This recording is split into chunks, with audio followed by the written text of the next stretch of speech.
Hello bachcho, let's see this question. The question says, arguing with a fool proves there are two. How does the wise guru find a way out without arguing with the king? तो बच्चों question में हमसे पूछा जा रहा है कि मूर्ख के साथ बहस करना मतलब कि साबित करना है कि दो हैं और कैसे वाइस गुरु ने बिना किंग से आर्ग्यू किए उस सिचुएशन से निकलने का रास्ता ढूंढ लिया। Here the key concept says guru wisely planned a way out without arguing with the king.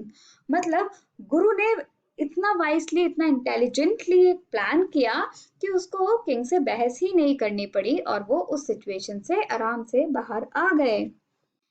Arguing with a fool is a futile effort because he does not have the humility to listen to others. The foolish king misused his authority to force decisions on his subjects. No one could disobey his orders. तो बच्चों एक मूर्ख के साथ argue करना मतलब उससे कोई भी वार्तालाप करना वो कोशिश एकदम बेकार की होती है क्योंकि जो मूर्ख इंसान होता है वो कभी भी ये विनम्रता नहीं रखता कि वो सामने वाले को सुन सके। और जो मूर्ख राजा था उसने अपनी ऑथोरिटी का अपनी पावर का मिसयूज किया और सारे किंगडम के लोगों पे फोर्स डिसीजन डाला कि कोई भी मुझे डिसोबे नहीं कर सकता या मेरे ऑर्डर्स को। This made him intolerant and he could not be made to see reason. The wise guru knew from experience that arguing with such a fool would make him also look like a fool.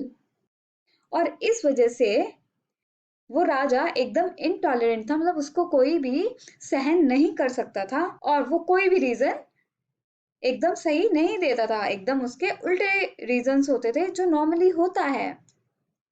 और जो vice गुरु थे वो intelligent थे और उन्हें अपने experience से ये ऑलरेडी पता था कि मूर्ख के साथ आर्ग्यू करना उनको भी एक मूर्ख की तरह ही शो करेगा, दिखाएगा।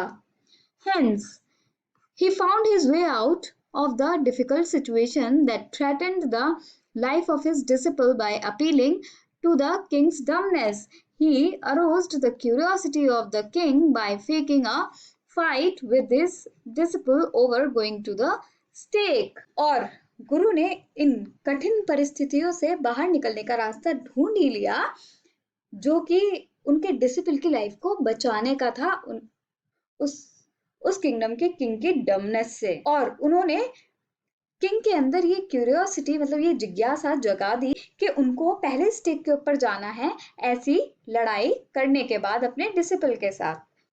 Then he praised the king, his kingdom, and his fine sense of judgment. This entrapped the foolish king, and eventually he himself and his minister killed in the place of Guru and his disciple. फिर गुरु ने जाकर king की थोड़ी तारीफ कर दी कि वो बहुत अच्छे किंग हैं, उनका किंगडम भी बहुत अच्छा है और उनका सेंस ऑफ जजमेंट भी बहुत अच्छा है। और इसकी वजह से किंग ने सोचा कि हाँ ये सही कह रहा है और ये मेरे अच्छे के बारे में ही बोल रहा होगा और वो इस तरीके से गुरु के प्लान में फंस गया। और आखिरकार उसने अपने आप को और अपने मिनिस्टर को मरवा दिया, एग्जीक्यूट करवा दिया गुरु और उसके चेले की जगह। Thus, the kingdom got rid of the foolish king and his equally foolish minister, and the guru and his disciples' lives were saved too. Thus, by not arguing, the wise guru resolved the tricky situation. तो बच्चों इस तरीके से kingdom जो है उस मूर्ख राजा और उतने ही मूर्ख मिनिस्टर से बच गया और गुरु और उसके डिसिपल की लाइफ भी बच गई।